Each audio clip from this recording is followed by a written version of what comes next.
Caroline Hyde. This is Bloomberg Technology. Coming up, Trump's administration cracks down on one of Silicon Valley's beloved visa programs, the H-1B, with increased scrutiny for computer programmer applicants. Plus, visa restrictions may drive top tech talent to other countries, like India. We'll dive into how the country might reap the benefits.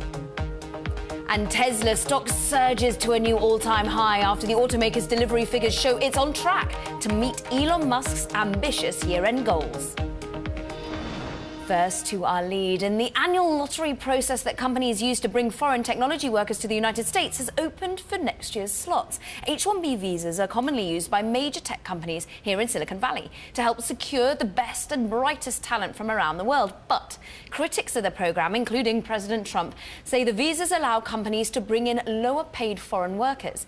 In response, the U.S. Citizenship and Immigration Services issued new guidelines late on Friday that require additional information for computer programmers applying. And last month, the Immigration Department suspended a program that fast-tracked visa processing for certain skilled applicants. Pleased to say, joining us from Palm Beach, Florida, Vivek Wadhwa, author of multiple books, most recently Driver in the Driverless Car, and also a distinguished fellow at Carnegie Mellon, Silicon Valley. He has written extensively on H-1B visas and the tech workforce, as well as diversity. Vivek, thank you very much for joining the show. And first of all, these changes that we see, some of them pretty last minute, do you feel that this is a correcting of and tightening up, perhaps, of some of the eligibility, or in fact, do you expect full-scale dismantling of the H-1B? I don't think they've thought it out. They're doing the same stupid things they did with the Muslim ban, and now they're haphazardly last second applying it to H-1B visas. This doesn't make sense. I mean, if they're now locking out computer programmers, that means that my students at Carnegie Mellon University, my students at Stanford University can no longer get jobs here.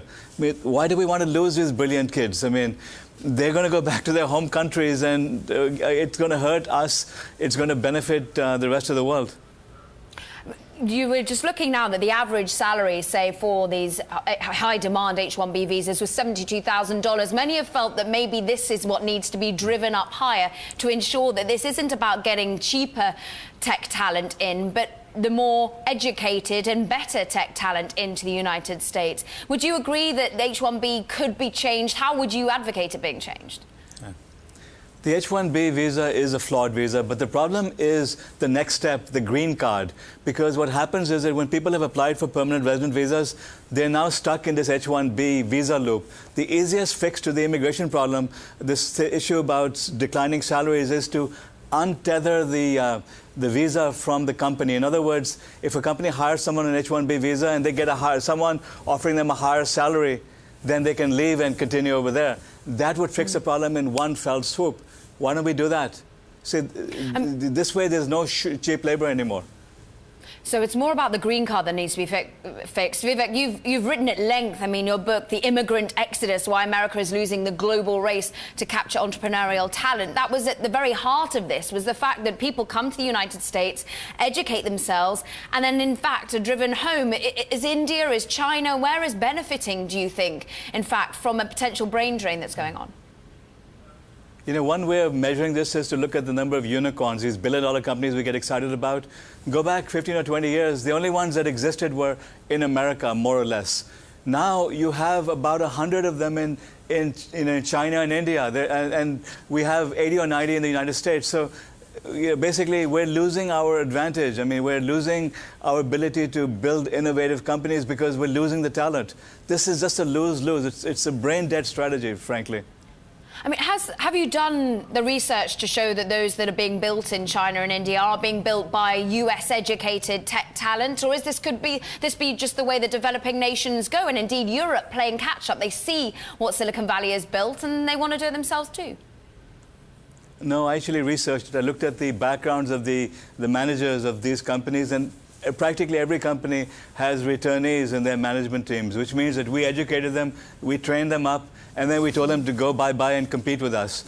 And they're the ones who are building these amazing companies. It's such a loss to America. China now has more innovative technology companies than the US does. Baidu is building better AI than Apple does. Apple is copying the designs of some of the social media apps in China. They're copying the designs of phones in China. It's having to copy from China because China is innovating beyond what even Apple can do, which is Apple is considered to be our most innovative company. It has to steal from China to keep competitive. I mean, look at what happened over here. Sad. Sad, changeable. How can we see potentially tech talent fostered within the United States for those who indeed grew up from the very beginning in the United States? You know, us immigrants, we want to come to America. We love America. This is a place to be. So if we simply allowed people to, come here and gave them visas, they would come. And yeah, they would make Americans compete. But, as long as there isn't a salary disadvantage, competition is good for the country. The problem was when you have cheap labor, when you have indentured servitude, when people are tethered to their companies, that's when the problems occur. Fix that problem and we fix the entire range of problems. I'm going to throw some other range of problems at you, though, because it's not, of course, cheap labour that many people feel has undone manufacturing, particularly in the United States, but many are actually saying the crux of the problem is automation. And I know this is something you've also written an awful lot about and put a lot of thought work into. What about the answers for that? What about educating to ensure that perhaps everyone can have a utopian view of the world rather than potentially a dystopian view as we go into robots taking everyone's jobs? That's why I discuss extensively in my book, Driving the Driverless Car, that amazing things are becoming possible. Technology is allowing us to now solve the grand challenges of humanity. It's also creating these robots that can do the job of humans. So every technology has a good and a bad. But the fact is that we could benefit from this if we led the innovation and if we now started training up our workforce. So you're right that we've got to train Americans in using robotics, in being able to maintain these robots, because manufacturing is coming back to the United States, except it isn't the old manufacturing which required us to assemble goods. It's highly automated robotic manufacturing, and we're creating these technologies. We should be leading in implementing them. Again, for that, you need the best and the brightest from all over the world. You say policymakers need to listen to this, educators need to listen to this, corporate leaders need to listen to this. Are they? Corporate leaders get it because they see the need for immigrants. They see the need for new technology. Policymakers, they're getting dumber by the day. I mean, it's sad to see what's happened to America, that it's really, the IQ level of Capitol Hill is decreasing every election, it seems. So this is a loss for the United States. The people get it. I mean, one of the problems we're creating is that there's a big gap between the haves and the have-nots. When I say haves and have-nots, I mean not only in money, but also in knowledge and education, experience, in social values. We're building two Americas here, people who are left out and who are getting angry, and people who are now participating in the innovation. Your viewers are all tech savvy. They get it. The trouble is that I'm right next to Mar-a-Lago, where you now have, this has become Trump territory, and people don't want to listen. They're basically feeling left out and disenfranchised. So this is what I discuss in the book, that we need to now figure out how to equalize. We need to offer the same technologies to everyone, to educate them, inspire them, motivate them to be part of this whole thing. And then we want to make sure that we balance the dangers of technology with the good things they can do. With robots, it's good. I mean, if we had robots serving us, cleaning up after us, that's good. But when they take our jobs away, that's bad. That's the problem with every technology. This is what we have to learn. Do you advocate things such as the universal basic income? Do you advocate taxing robots to supply a safety net for those that do not want to be retrained? Universal basic income is a critical ingredient of the solution. Taxing robots doesn't make sense, because I could argue that my dishwasher is a robot. Are you going to tax my dishwasher? I don't think Bill Gates had thought it out when he said that. We need to have enlightened policies, and a lot of thought needs to go into it. How do we transition to it? Because the jobless future is coming. Whether we're ready for it or not, jobs are going to be eliminated. When self-driving cars work at level 5 in the next 3 or 4 years, they're going to start replacing taxi drivers, truck drivers, en masse, millions of jobs. When we have robots now doing manufacturing, we're going to lose a lot of the jobs that exist there. When we have AI now being able to do the jobs of accountants and lawyers, we're going to lose jobs over there. Doctors' jobs are going to be lost. This is happening. We probably have 10 years or so before it becomes a critical problem, but we need 10 years to get ready for this. We need to start rethinking the way our society works, our value system. We need to start rethinking it. We need to start sharing the prosperity of creating a level playing field so that everyone can participate. There's a lot to be done, and that's what I tried talking about in the book, which I hope you'll read. Indeed, I will. Vivek, I want to ask you, dare I suggest that perhaps Silicon Valley doesn't remain the #1 place anymore, perhaps US doesn't remain the #1 place. Where do you think your students from Carnegie Mellon are looking at most actively? Is it going to be Europe that's going to be the most at the heels of the US, or is it China, is it India? Which country is thriving the most, do you think, as the US starts to lose this battle? They're going back to their home countries. Chinese students are going back to China. As I said earlier, Baidu now has better artificial intelligence tools than Apple has. In China, they're also doing gene editing, CRISPR, Cas9. It's basically where you edit, living cells and so on. China's leading the way in that. They're publishing papers on it. They're making all sorts of advances. China, in many ways, might be ahead of the United States in that. In many other fields, in robotics, Japan is doing amazing stuff. Korea is building self-driving cars. India is now working on lunar landers. There's a company there that's now shooting to put a lunar lander on the moon. It's a small little startup company. These are the type of things the companies are seeing worldwide now. Before, this was the only place where it happened. Silicon Valley for tech, and then you had Pittsburgh for robotics, and the US was the center of gravity, and then you had some sites in Europe. Now you can go almost anywhere in the world. You can go to Brazil and see the amazing stuff they're doing over there. You can go to Santiago, Chile, and see some of the water sanitation technologies they're building over there. All over the world, you've got innovation happening. We are no longer Dare I say, Vivek, this isn't a bad thing? Right. Dare I say that this is not a bad thing?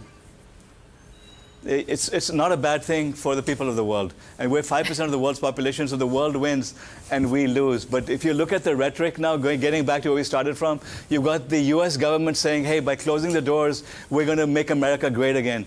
No, we're not going to make America great again. We're going to make America dumber and dumber. We're going to make it a third world country by the time we're done if we don't wake up and start realizing the amazing opportunity we have and how we're losing out on every front because technology is advancing faster than we are and the world is catching up to us. Vivek Wadhwa, this conversation could go on and on. Fantastic to have you on. Distinguished Fellow at Carnegie Mellon, Silicon Valley, and I will indeed read your book. Thank you. Now, Google is changing its ad policies again to try and end a crisis as its YouTube unit. Alphabet's main division is introducing a new system that lets outside firms verify ad quality standards. That's on its video service, and it will expand its definitions of offensive content. Now, a number of big advertisers quit spending on YouTube after ads were highlighted running alongside videos promoting hate and violence. Johnson & Johnson, one of the largest advertisers to pull spending, is now doing an about-face and reversing its position in most major markets. Coming up, shares of long-time Apple supplier Imagination Technologies had their worst day ever. That's after Apple said it will be cutting ties with the UK-based chipmaker. We dig into what's next for the company. This is Bloomberg.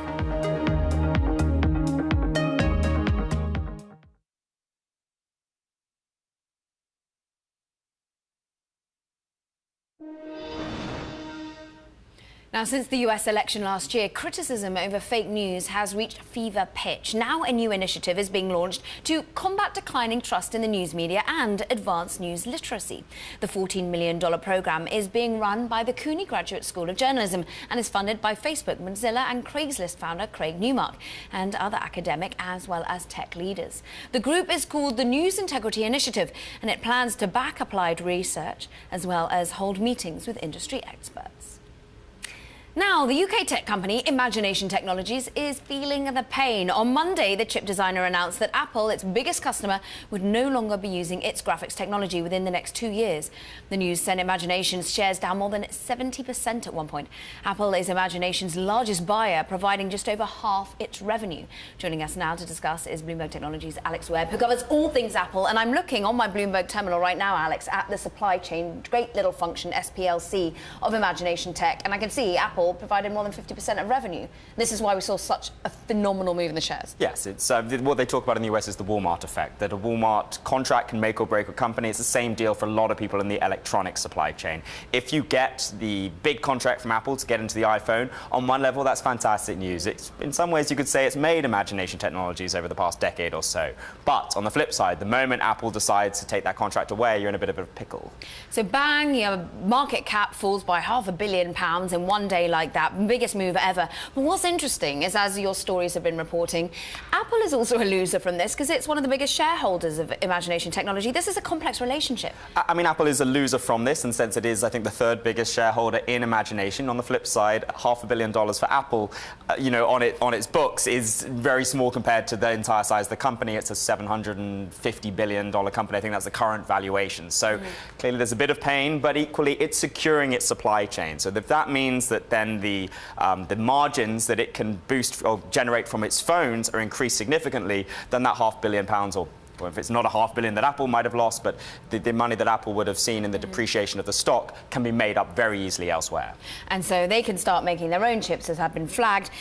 This could end up in court even, and I think we should also remember that this isn't the only company that is so dependent on Apple. It's kind of interesting. We saw the set 2 between Apple and Qualcomm recently, and we've seen a certain amount. There's a difference in the chip industry between the people who make their chips and the people who develop the technology and then license it. And one of the implications of the Imagination press release was that they expect Apple will have to license some of this technology from them. Apple has not made any comment on this. We do not know if that will be the case, but there is an interesting dichotomy here, because on the one hand, if you're making the chips and selling them, you get more revenue, but the licensing of chips is more profitable. So there's something you're going to offset here. Clearly, investors think they know which direction that's going because we've seen the reaction from the stock, but there may be a certain sort of retrenchment in terms of how that develops. So if I'm Dialog Semiconductor, German-based chip maker who also faces similar dependency on Apple, what do? Is the whole point don't take that low-hanging fruit, try and diversify yourself a little bit more? I mean, you take the low-hanging fruit, but you look for other trees. It's diversification is the thing. This has kind of been the problem with Imagination over the past year or two, 18 months. They've been through certain trials and tribulations. They lost their founding CEO, and there was an effort then to try to pivot the company and ensure they're not as dependent upon Apple as they have been in the past. That clearly has not been successful quickly enough. They do have 3 years now or 18 months to 2 years, sorry, to try and find the plan B option. As we see the shift towards augmented reality and virtual reality, these graphics processor units, these will be something which hopefully there'll be more demand for if you're an Imagination Technologies investor. But we don't yet know how well they're set up for that. Certainly something the UK tech scene will want to resurrect itself. It's been a big pin-up. Thank you very much, of course. Another fellow Brit with me, Bloomberg Technologies' Alex Webb. Now, coming up, the entertainment industry is getting in on the VR craze. We'll take you to China, where one of the country's most famous film directors has big plans for the technology. And a feature we'd like to bring to your attention is our interactive TV function. You can find it at TV Go on the Bloomberg. You'll not only be able to watch us live, but also see previous interviews from our television coverage from around the globe and dive into any of the securities or Bloomberg functions we talk about. This is for Bloomberg subscribers only, though, I'm afraid. Check it out at TV Go. This is Bloomberg.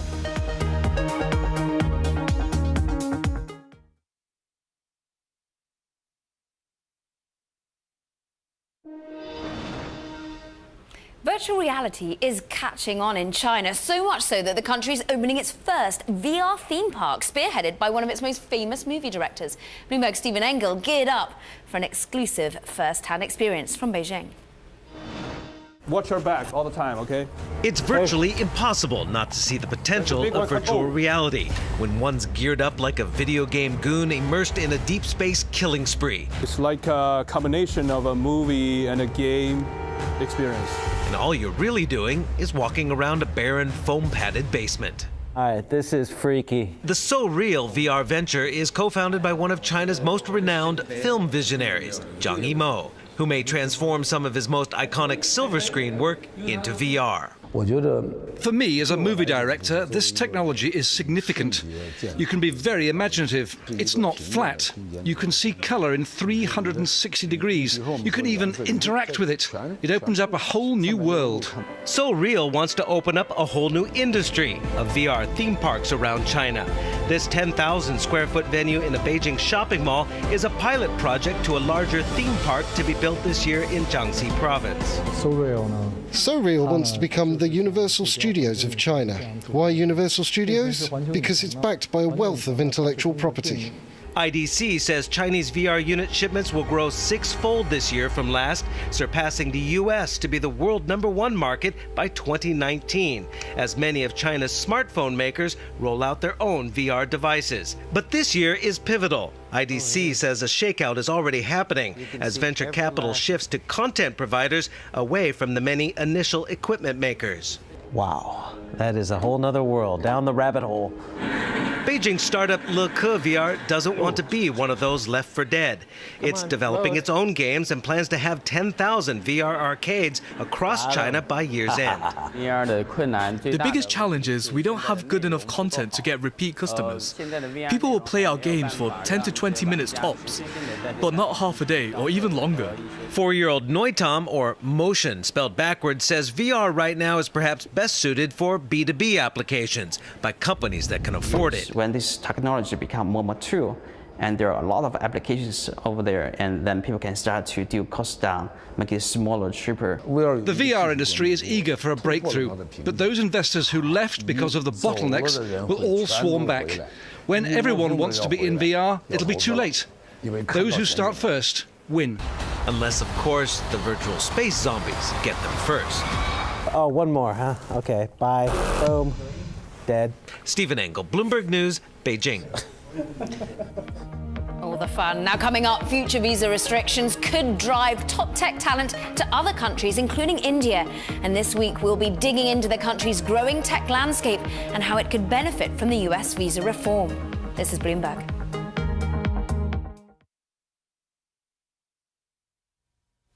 I'm Elisa Parenti, and you're watching Bloomberg Technology. Let's start with a check of your first word news. Russian President Vladimir Putin placed flowers at a makeshift memorial to honor the victims of today's subway train explosion in St. Petersburg. Officials say an explosive device went off inside a subway train. Authorities say the blast killed at least 11 people. Warsaw prosecutors have accused Russia of contributing to the worst tragedy in modern Polish history. That's according to the AP, which says prosecutors cite new evidence from the 2010 crash that killed President Lech Kaczynski and 95 others that concluded 2 air traffic controllers and a Russian official deliberately contributed to the disaster.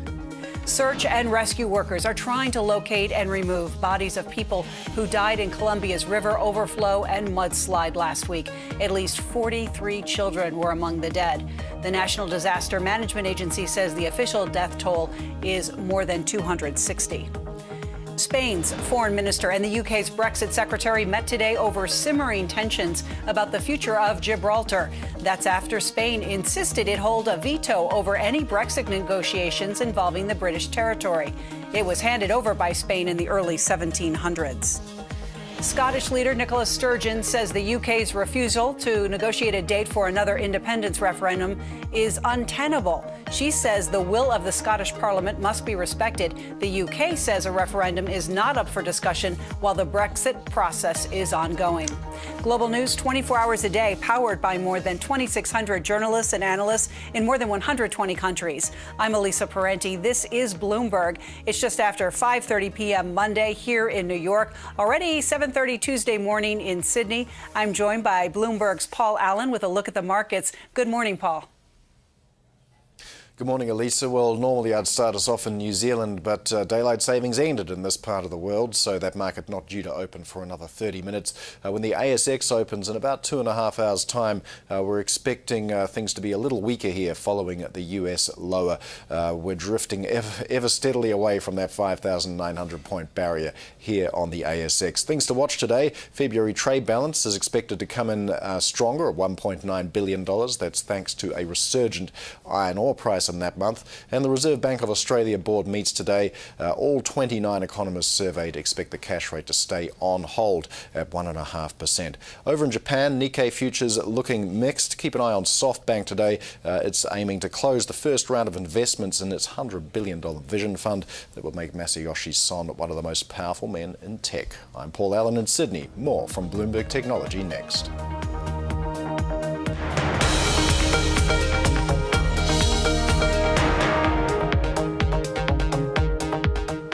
This is Bloomberg Technology. I'm Caroline Hyde, and back to the story of the day. The H-1B visa application process has officially opened, despite President Trump's plans to further reform a program he says undermines American workers.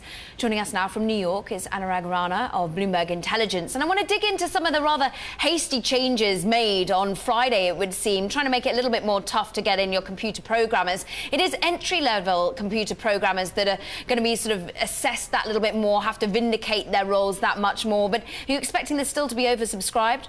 Yeah, it should be, largely because we were expecting a lot more tougher rules coming out of the new administration. Now, we haven't seen that.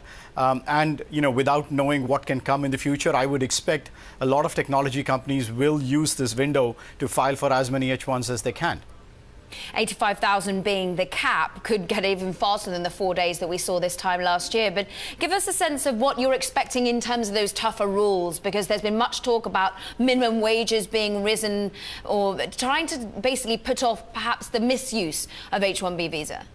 Yeah, I think, from all the different rules that we have seen so far, or different bills, the one about raising the minimum wage could have an impact on margins for the overall industry. Now, think about it. If you just graduated from college, would it be possible for you to get a job at a company with, if the requirement is over 100,000 or 130,000, somewhere of that amount? That would put a severe dent for any new student that is graduating right now. So that that is an issue. The other one, which we haven't heard so far, it came out a few years ago, was something called the outplacement clause that was directly targeted toward the IT outsourcing companies, which said that if you bring an employee over here to work, you can't put them at your client site. Now, we haven't seen again that that kind of language come up in any of the bills, but something like that can seriously dent the business model of the IT outsourcing companies.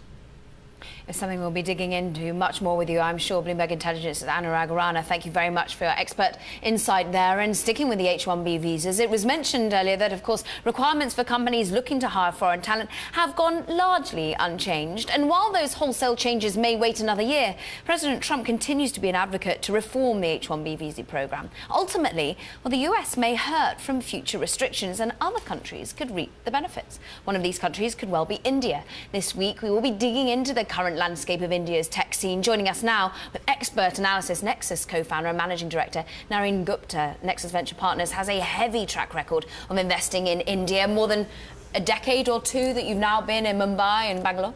We have been there for more than 10 years in Bangalore and Mumbai.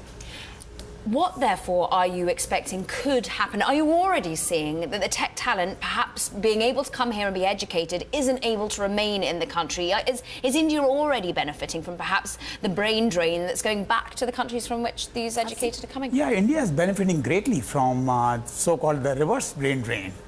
Rather than people coming from India to the US, now we are seeing a big outflow of talent. And really the top end of the talent in many cases back to India. So it's greatly beneficial to India to have some of those people go back. Are they largely Indian-born who've come here to be educated? Are we even seeing US-born starting to look at other tech hubs rather than those on their own soil?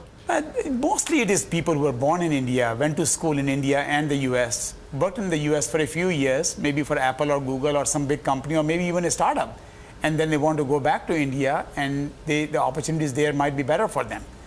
We don't see too many people born in the US go back to India and work there, though I think that's going to change in the next 5 or 10 years. What about actually putting those off coming to be educated here or seek jobs at all? You yourself, I know, came over to be educated in California, Stanford and the like. You'd originally been, of course, educated over in India. Do you think this could stop people coming to the United States? Is it putting those off? Well, I think what is stopping people from coming to the United States is two things. First is great opportunities in India after they do some schooling in India, undergraduate schooling in India. And secondly, the negative feeling that is being created about immigrants in the US.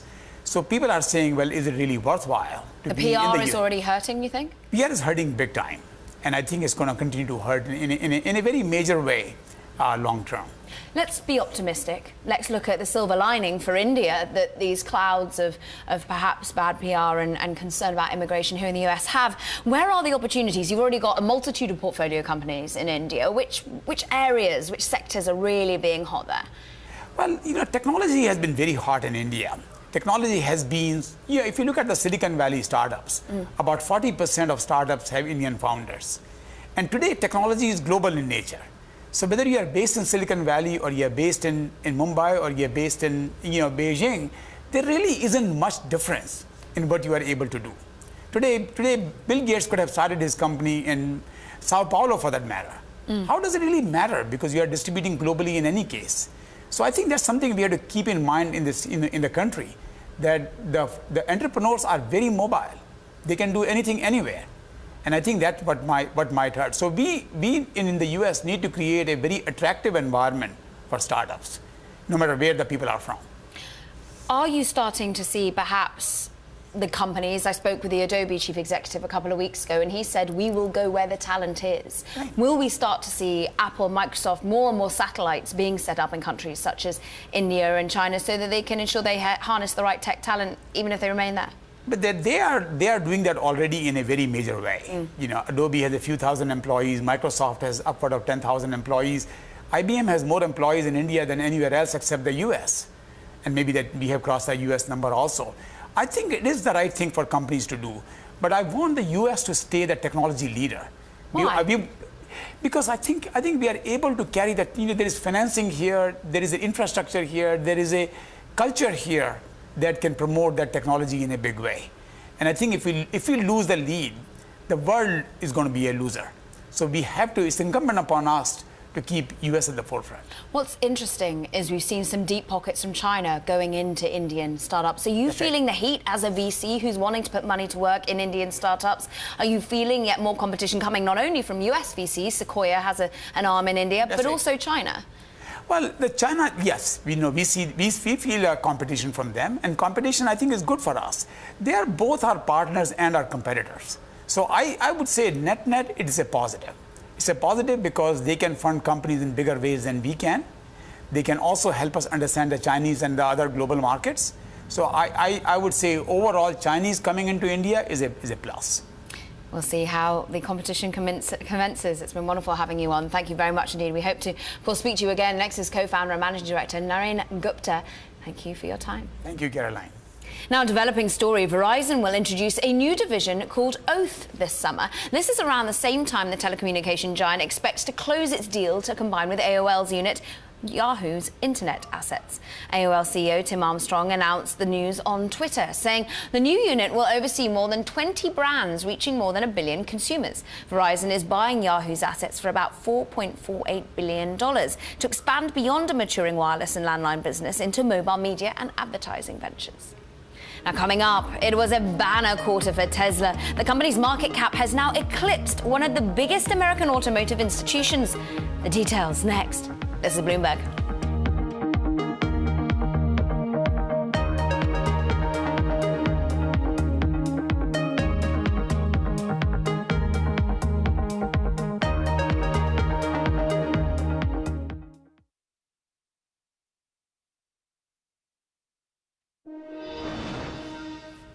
Now, Tesla stock surges to a new all-time high after reporting first quarter delivery figures that beat expectation, and it's vaulted the company past one major US automaker. Take a look inside my Bloomberg. This is BTVG hashtag number C7410. Go into your G library on the Bloomberg, type in 7410. You will find it there. Tesla's market cap, as you can now see, overtaking that of Ford. It is $48 billion or thereabouts.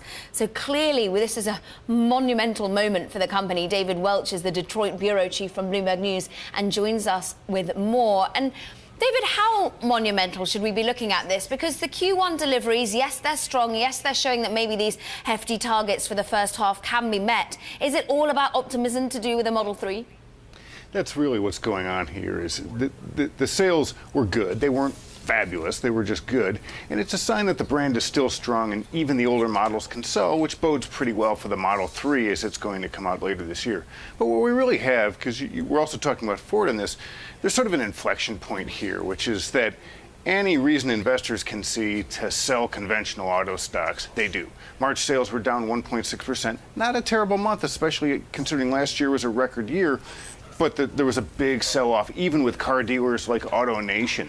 Everybody just fled those stocks. Tesla has a pretty good quarter, and the stock goes crazy. It's worth more than Ford Motor Company, and it's closing in on General Motors. Yeah, let's bring our viewers that chart again. Tesla's market cap in the white line, as we see on G hashtag 7410, has been rising up past $48 billion. Ford, as we see in the blue line, dipping below that 45, but it is gaining in on GM in the yellow, which is $51 billion as we speak. But what we have to remind ourselves is that Ford makes almost 100 times the amount of cars than Tesla does. Tesla pumped out about 80,000, less than 80,000 vehicles last year, whereas Ford made 6.7 million. At what point should we be wondering whether this is really vindicated? Well, this is a stock, and we're talking about Tesla, that trades on hope. So you look at Ford, you look at GM, they're down because the market says, you know, it was as good as it's going to get a few months ago, and now we've seen the peak, and it's probably not bad from here on out, but it's not great. There's no growth. There's a bunch of hope with Tesla that the Model 3 is going to take off, that the company will get cash flow positive on an ongoing basis, that it won't need to raise cash, it will make cash, and that it will be profitable. At that point, the Model 3 is really going to be the thing that makes or breaks the company's value, I figure, because if they don't turn out the financial results after they show the growth everyone's been hoping for, then there's a big question of, okay, what were we really waiting for? Because at some point they do just become a car company that is selling automobiles, fixing and repairing them, building them, hiring many people in factories to do all of that, and they've got to be able to stand on their own 2 feet and not go to the market several times a year for money. And exactly this worry about having to go to the market for money is perhaps why we're not seeing analysts too euphoric as we see these sorts of levels hit. I just want to bring you another chart. So it's 7430 on the G library if you're a Bloomberg user. And this really shows you that Tesla stock might be surging, analysts remaining cautious. We still have some negative sentiment out there as where Tesla's price target should be. They've got it at 298, of course, was the last price, and they feel perhaps on our average that this should be lower. When do you think analysts might start to buy what Elon Musk is putting out on Twitter, saying, look, yes, if you compare me to the past, it's absurdly overvalued. But he said on Twitter today, Elon Musk, a stock price represents risk-adjusted future cash flows. When can he invest in really take the analysts on board with that? Well, a lot of them have been on board because they've got price targets over $300, and we're in the 290s today. So they see some upside in the stock itself, but they're going to want to see, to really be proven out on Elon's theories, some real cash flow. And Tesla has had some positive cash flow in quarters in the past, but it hasn't been ongoing, and that's why they have to keep going back to the market. The bottom line with the Model 3 is it may sell well, and it may sell at good sticker prices, and it probably will be much more than the $35,000 they're going to charge. But it has to be cash flow positive and make the company cash flow positive to justify the valuations that they're getting, and I think that's what analysts are really saying with the sort of wait-and-see attitude that they've taken with the stock. As yet, we don't have too much guidance as to how many Model 3s Elon Musk wants to churn out over the next few years, but we know that for the first half he's targeting, 50,000, and that looks pretty much on track for the Model S and Model Xs that he has on show already. That's right, and that's the other big question for Tesla is if they've got close to 400,000 people who've put deposits down, what does that mean in actual annual demand? And can they build it? They've never built cars in that kind of volume before. They've had some quality issues with the vehicles they've built in much lower volumes. These are all things that mass car makers do every day and are pretty good at, and Tesla still has to prove out.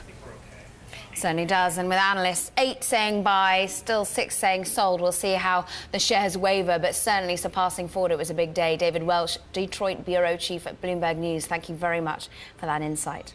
Now, still ahead, we'll dive into the world of sports betting next and the technologies that are upending the industry.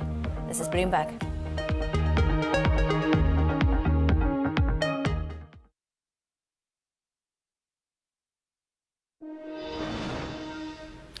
Now, the final for the NCAA men's basketball tournament is set to tip off Monday night. This wraps up the 3-week basketball extravaganza, which has become one of the hottest tickets on the US sporting calendar. And it's proven to be big business, too, with major tech implications. The American Gaming Association estimates that $10.4 billion will be wagered on the event. Now, earlier I spoke to Tom Russell, he's general counsel at Genius Sports. It's a global leader in official sports data. I started by asking, well, what the success of betting on on March Madness, the NCAA tournament, spells for the industry.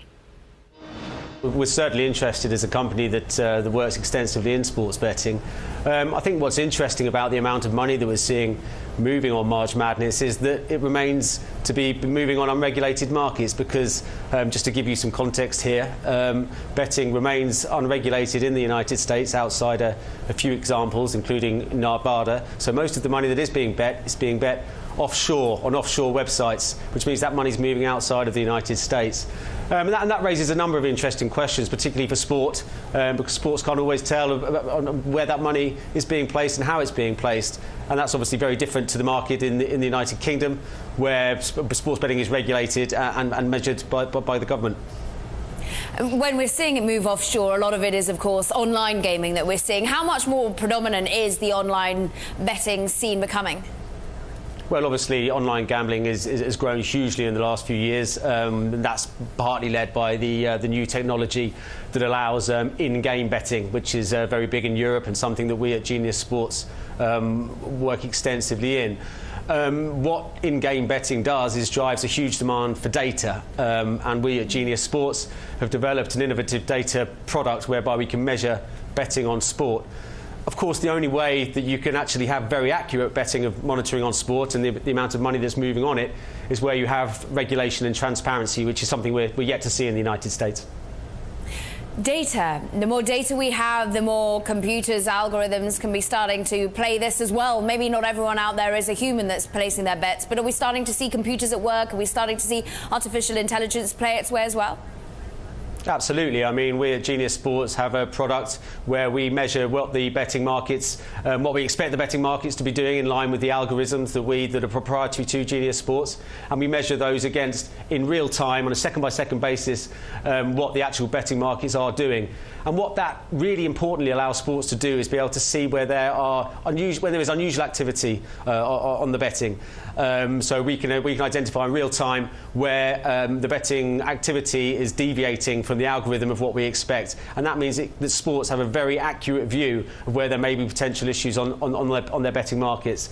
But again, obviously, as I said earlier, the challenge of that in the United States for US sports is that there isn't any regulation yet in the United States of sports betting. Do you see any changes in the way that the US is looking to regulate this particular area, and will we see Sports Genius coming over to the US, or indeed working more rather than with the offshore betting that we see the money move towards?